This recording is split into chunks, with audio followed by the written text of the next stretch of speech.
Conseguir desconto nas contas de telefone fixo e internet caso o serviço sofra interrupções pode virar lei. Essa proposta, inclusive, já tramita na Câmara dos Deputados em Brasília. A ideia é compensar o consumidor e também exigir das operadoras o cumprimento fiel do contrato. Quem vive na região norte sabe. Os serviços de telefonia e internet estão longe de serem eficientes. Em dias chuvosos, por exemplo, são comuns as reclamações de falha no sistema. Apesar disso, a conta sempre chega. E nem sempre com os descontos das horas e dias em que houve interrupção dos serviços. Um problema que pode estar com os dias contados. Desde novembro do ano passado, tramita na Câmara dos Deputados um projeto de lei que prevê desconto nas contas de quem teve os serviços de telefonia fixa e internet interrompidos. Pela proposta, interrupções de 2 ou mais horas já são suficientes para o consumidor ter, no mínimo, um desconto de 1/30 na fatura. Se o consumidor ele tem um serviço interrompido, não foi previamente avisado, tem determinadas condições, o consumidor com certeza pode, por não estar recebendo o que foi contratado, vir ao PROCON, efetuar uma reclamação. É claro que a gente entende, a gente pondera muito a situação da nossa região, sabe que tem essas dificuldades em relação ao sinal, mas o consumidor não pode ser prejudicado no que diz respeito ao seu direito quando contratante, né, de um plano de um serviço desse. Atualmente, o Código de Defesa do Consumidor já prevê o desconto, mas não de forma automática. Se a lei for aprovada, as operadoras terão de informar os dias em que houve interrupção e fazer a compensação na fatura. As operadoras terão ainda que avisar com 48 horas de antecedência a suspensão do serviço. Para o diretor do PROCON Amazonas, é uma forma de garantir que as empresas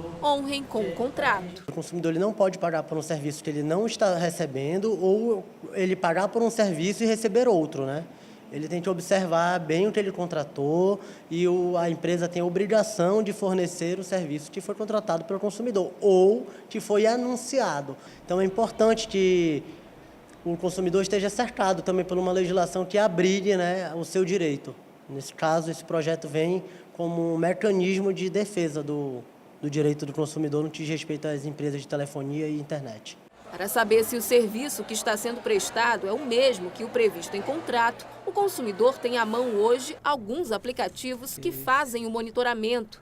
Este técnico em telecomunicações diz que essa é uma boa opção para saber se a velocidade da internet, por exemplo, é compatível com a do plano contratado. Os aplicativos agora eles estão dando essa oportunidade de monitorar, né, a nossa rede no local. Dá para monitorar, dá para procurar. Não tem só um aplicativo, tem diversos aplicativos.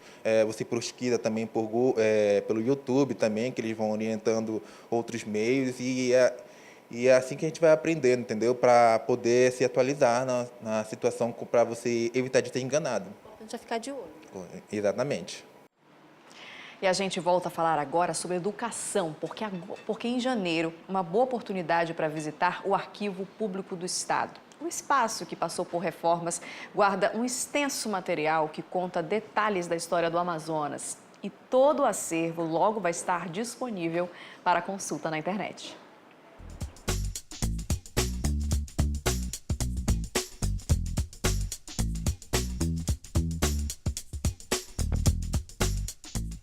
Centenas de anos de história documentados nestas estantes. Aqui estão os arquivos mais antigos do estado. Todos os funcionários que fizeram parte do serviço público estão nestas salas. Tudo catalogado, organizado e pronto para pesquisas. Um prato cheio para quem produz textos acadêmicos. Como o Fábio, que está nos estágios finais do trabalho de conclusão de curso de História, escolheu falar sobre as ruas de Manaus e aqui encontrou tudo o que precisava para a produção. Nós encontramos todo um conjunto de leis e decretos que deram origem a essas ruas, que dizem quando elas foram abertas, quando mudaram de nome.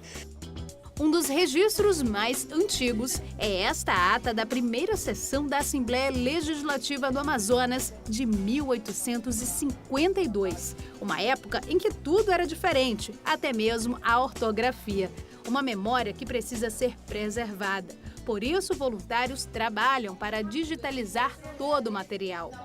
A maior parte desses papéis aqui já passaram por esse processo. Nos últimos 6 anos, foram mais de 25 mil documentos digitalizados. Agora, a expectativa é dobrar esse acervo apenas nos próximos meses, com a chegada de 5 máquinas mais modernas que essa.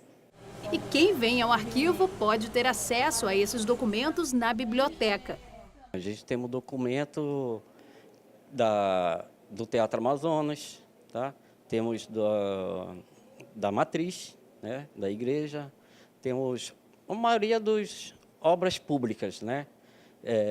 Prédios, praças, ruas, nome de ruas, esses documentos estão todos aqui. O próximo projeto é fazer com que o material também possa ser disponibilizado na internet. Para que as pessoas possam, com um simples clique, encontrar o que eles mesmos desejam, né? E assim facilitar a vida da pós-graduação, de artigos, né? Monografias, mestrados, tudo, e ter um conhecimento melhor da nossa história, do nosso Amazonas.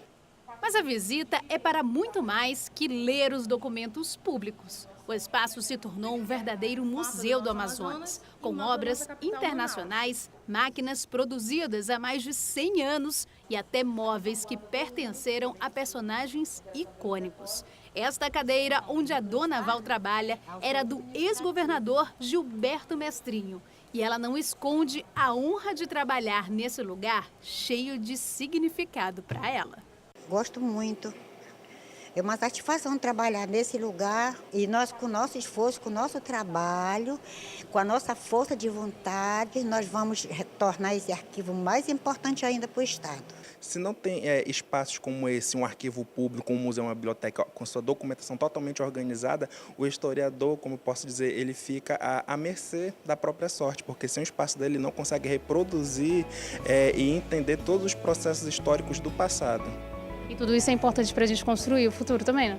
Com certeza, tudo isso é importante para compreender toda a nossa trajetória até os dias de hoje.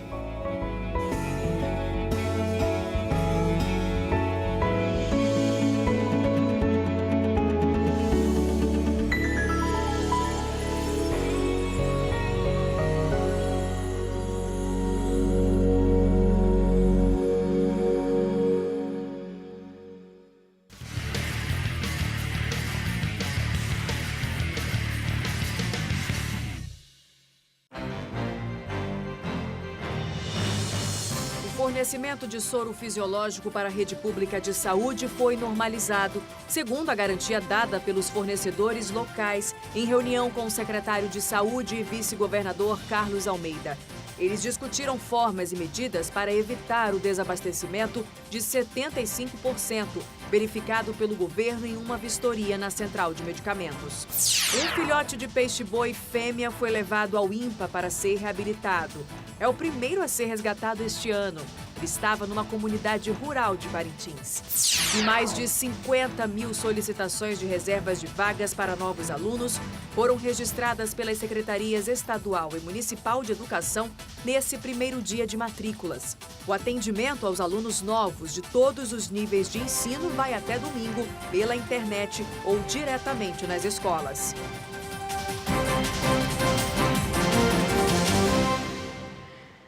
Nesse período de chuvas, é preciso cuidar bem da saúde, até porque a gripe, por exemplo, se espalha com muito mais facilidade. Um perigo para quem está com imunidade baixa.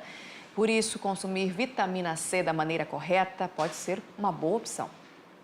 Começou o período de chuvas, a Iole vai logo abastecendo o corpo de vitamina C. Aí eu começo a tomar a vitamina C, que é para melhorar a imunidade, né? A publicitária toma um comprimido efervescente por dia e diz que assim já fica protegida contra os temidos resfriados. Então eu acabo repondo com a vitamina C e até outras vitaminas também, para não ter que me resfriar, porque eu pego gripe muito fácil. Assim como a Iole, muita gente procura ingerir a vitamina justamente nessa época de chuva. Mas a maioria das pessoas não utiliza a substância de forma correta, como explica esta médica alergista e imunologista. Não adianta a gente querer duplicar, triplicar a dose da vitamina C que não vai adiantar em nada, tá? A dose diária é em torno de 500 miligramas, uma vez ao dia. O produto é disponível em gotas, comprimidos e efervescente e pode ser consumido a qualquer hora do dia.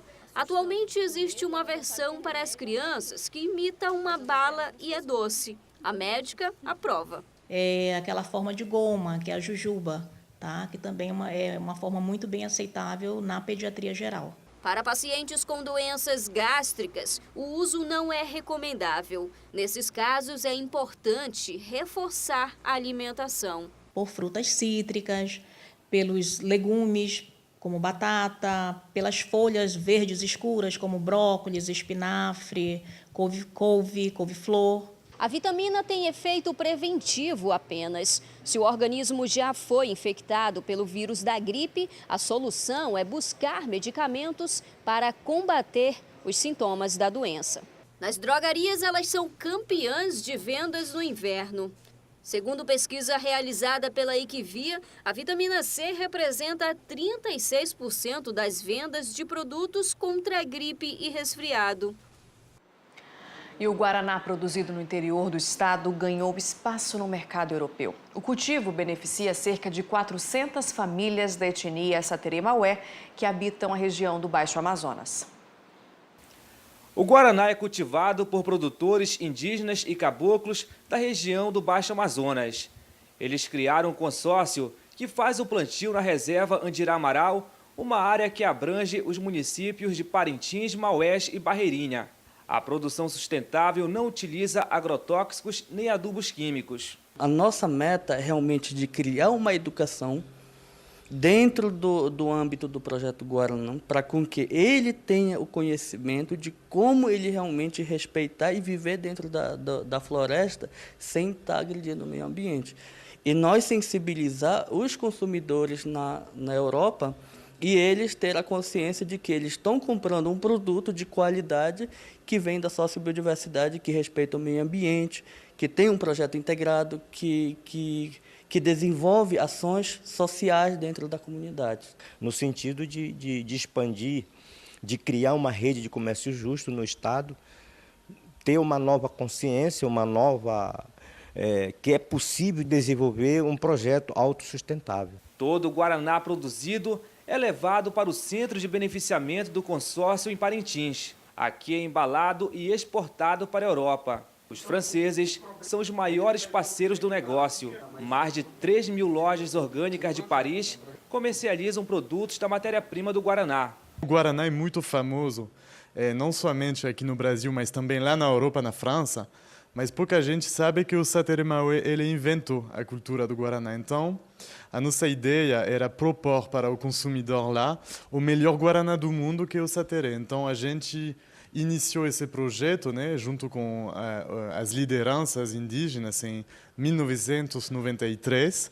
E desde esse ano, a gente importa cada ano várias toneladas de guaraná. Além do guaraná, também são exportados produtos como óleo da copaíba, óleo da andiroba e unha de gato.